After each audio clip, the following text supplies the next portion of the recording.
My name is Petra, I am 80 years old and I was born and raised in a community called San Miguelito. This community lies on the slopes of Cerro de la Neve in Michoacán. I will tell you one of the many stories I lived through, one of the most terrifying ones. I can no longer see well and I don't know how to use a modern cell phone. I use a simple phone and my grandchildren help me dial when I need to make a call. I asked my granddaughter to help me write down what I'm going to tell you. This story, shared by my grandmother, will be told in the first person. I was born on a ranch called San Miguelito.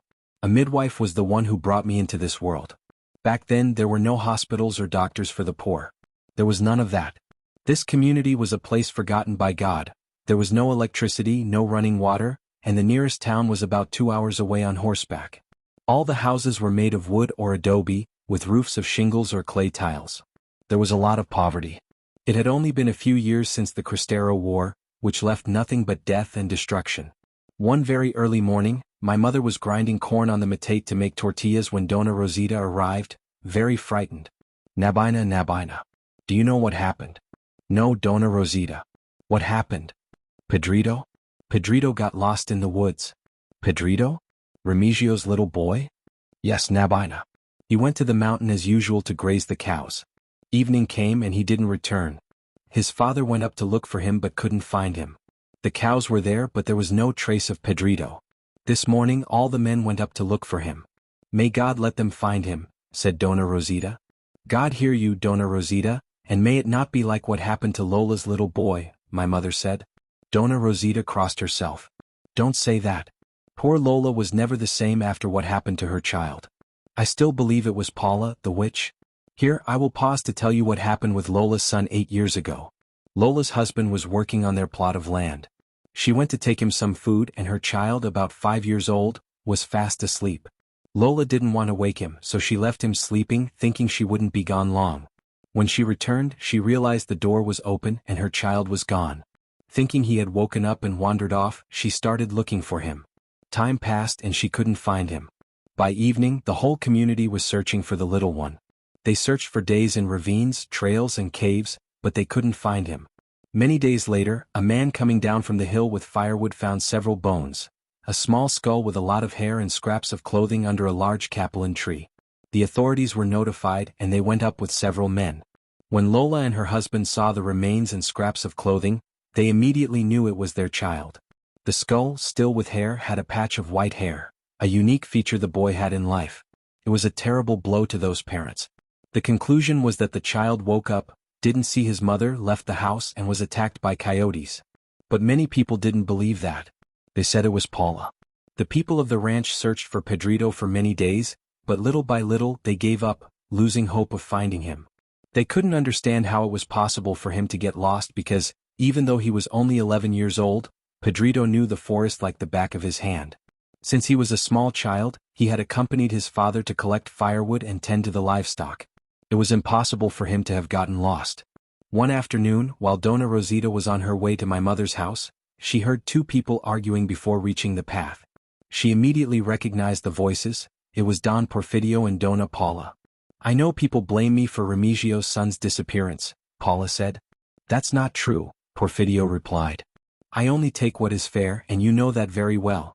Porfidio, many people think that by praying, confessing and asking for forgiveness, they've earned heaven. But many of those same people have come to my house seeking help. I know their souls and those souls. You remember what the saying says, those who are too good condemn themselves, and those who are too bad save themselves? Not everyone is what they seem. I promised not to meddle with you, but you know what, Porfidio? Maybe I forgot that promise. No one will protect you or your family. And whoever you serve won't be able to help you. When Paula said that to Don Porfidio, he became enraged and replied, Don't mess with my family, Paula. He raised his hand as if to strike her with a machete.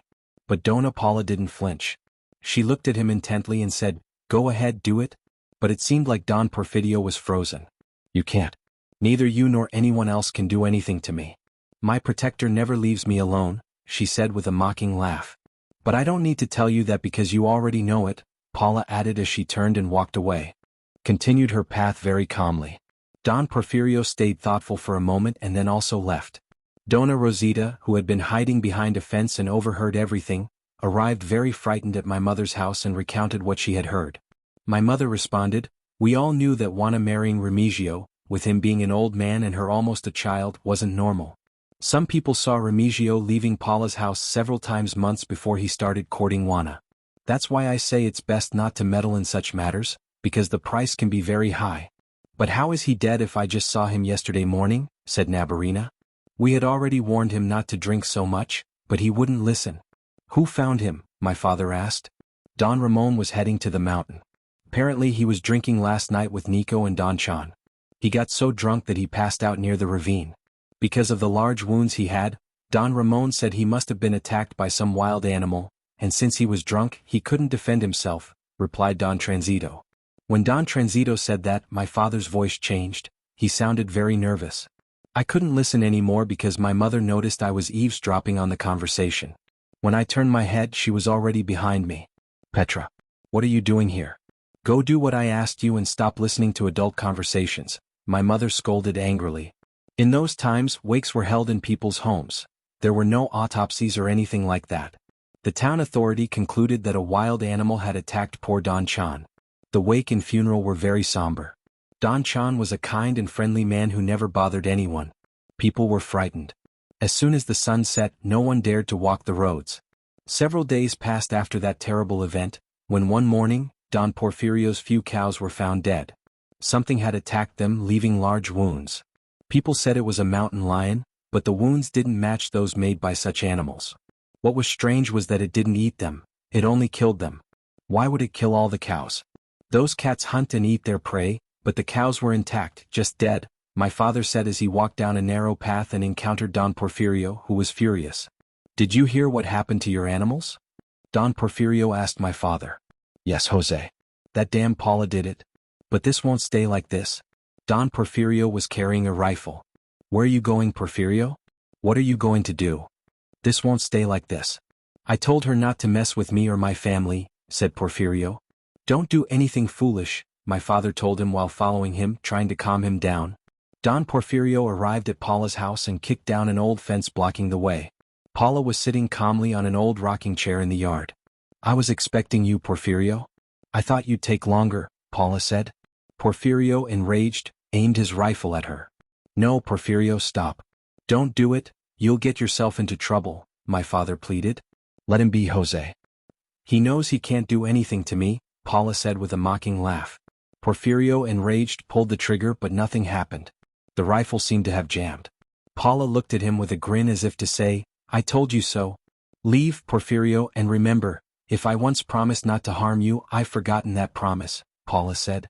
You'll regret this, Paula, said Don Porfirio. No, Porfirio, you're the one who will regret it. I told you the one you serve won't be able to help you, she replied. My father managed to drag Porfirio away.